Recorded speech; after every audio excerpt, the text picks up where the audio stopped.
Tip? You're right there, buddy?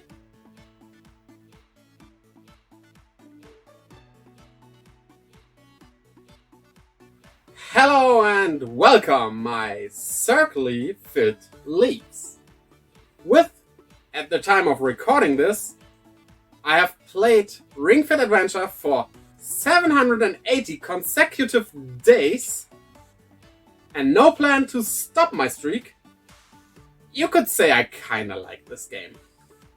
I still haven't finished it though, as I'm in the third core of the game, which is the final one.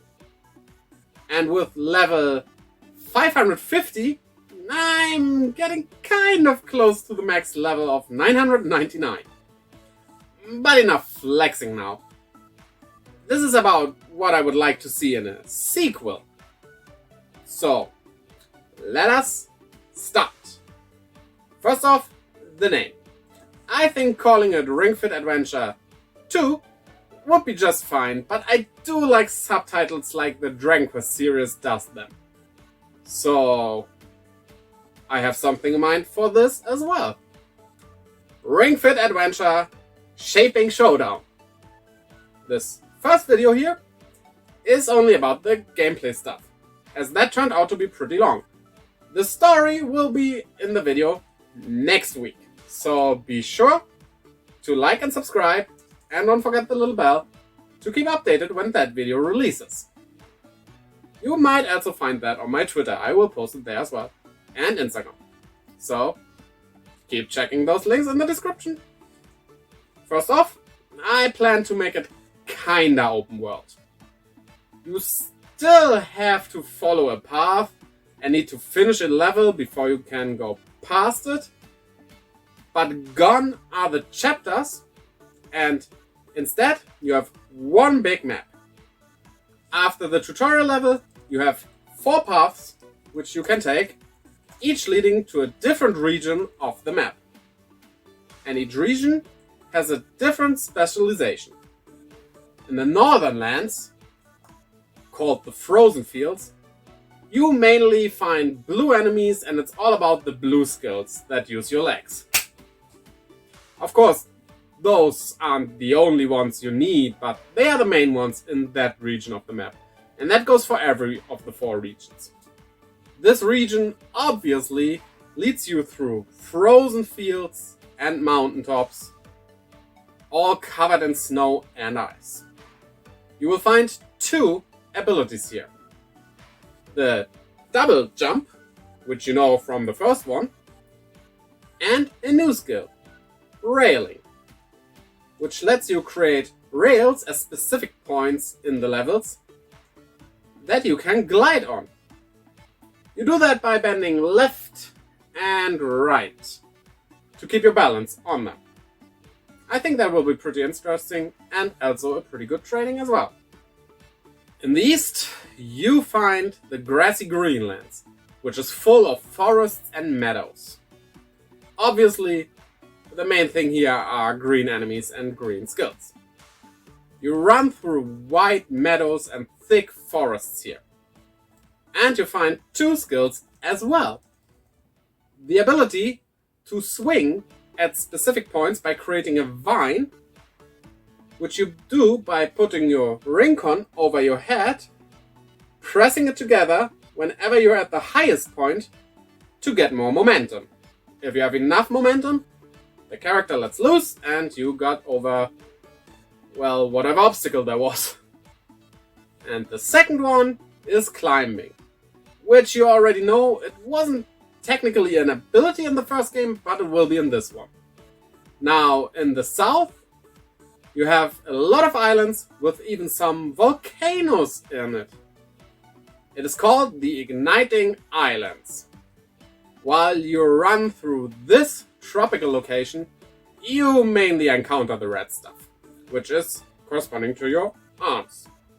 Of course, surfing is one of the abilities you get here, but as with the others, there's a second one. That will be pickup, which lets you pick up heavy things like boulders and stuff.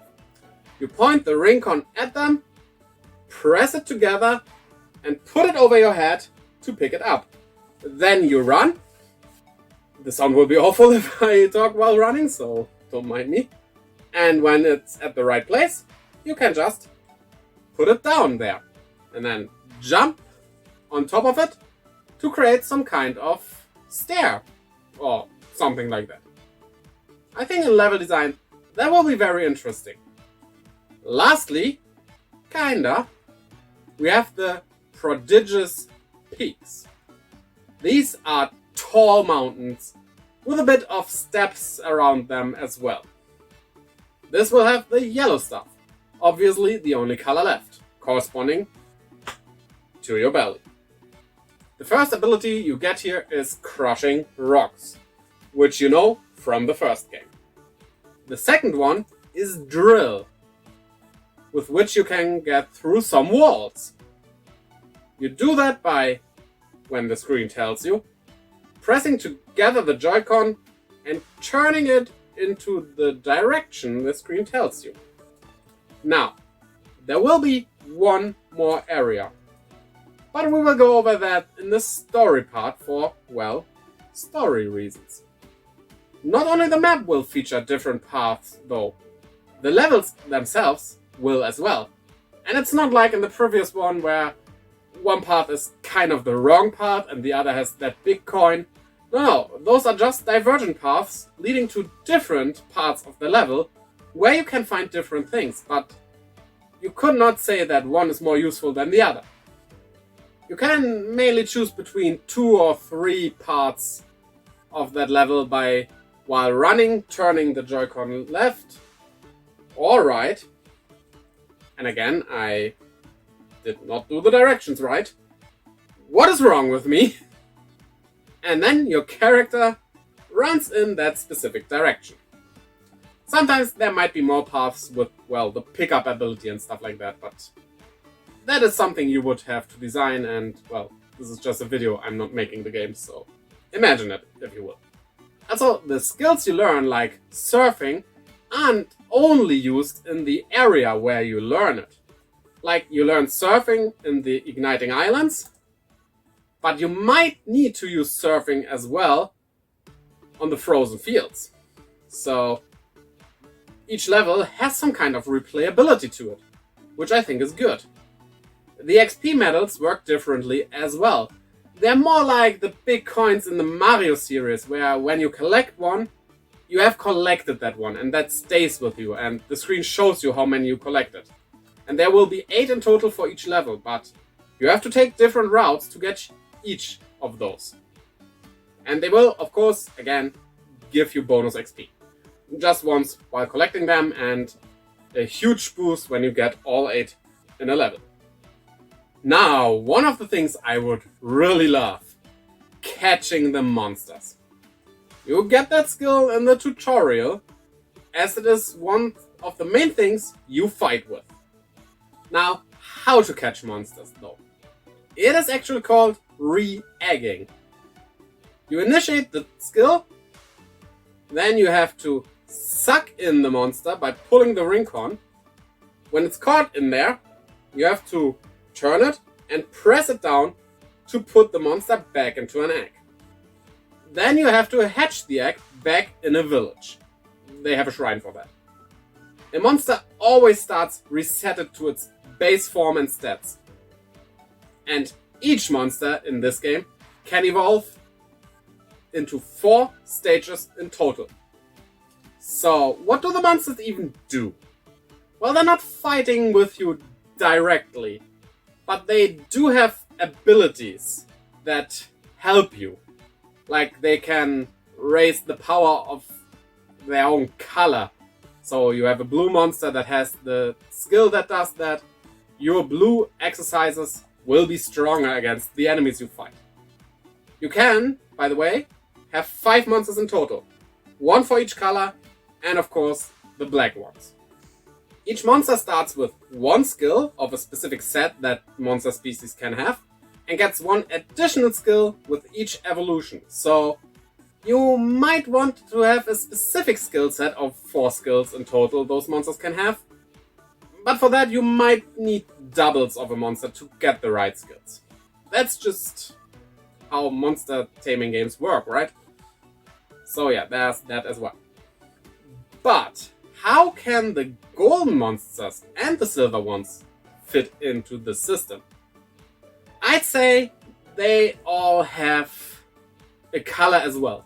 Of course, they are golden, but their eye color is different. So a golden or silver monster with a red eye counts as a red monster, with a blue eye as a blue one, and so on.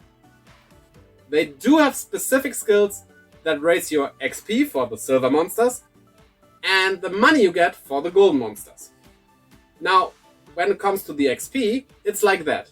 You don't have a level like in the previous one again. You do have your character level, okay, yeah. But also you have a color level for each of the 4 colors as well. So the silver one that is red raises the XP for the red color level, while the blue one for the blue and the black one would raise the XP for your character level. They raise those XP by 5%, and well, if you have them in, they can have additional 3 skills that correspond to their normal version, that's not gold or silver. But 1 skill slot is filled by that skill, so you have to give up 1 skill to get extra XP. You have to decide if you want that. The gold monsters work a bit different because, well, the money doesn't have anything to do with the colors, of course. And they give you 2% extra gold for each one on your team. That will stack for a total of 10% more gold you can have. It will just be added together, not multiplied. Like, it will be 2, 4, 6, 8, 10, not 2, 4, 8, 16 on 32. It's 2% on the base value you get. But if the monsters can evolve, how do you raise them? Monsters won't have levels. A thing besides the skills they also give you are stat boosts. That is basically their stats added on to your stats. You will raise those stats by giving them smoothies. Each smoothie has a different effect on that monster. Maybe there are some that can even change the skills, who knows? And when giving it to them, it comes also with a calorie counter. So you cannot just feed them and feed them and feed them with those smoothies. You have to work those smoothies out by, well, working out. Whenever you lose a calorie, according to the game at least, the monsters lose 1 as well. And if those are used up, you can give them another smoothie to make them stronger. If they reach a certain threshold of stats, they evolve, which raises their stats even further than that, and gives that additional skill as well. So, choose your monsters wisely. Like I said, this was the gameplay part of this video. The story part will come next week. I hope you liked it so far, so tell me in the comments below what you think about this sequel idea.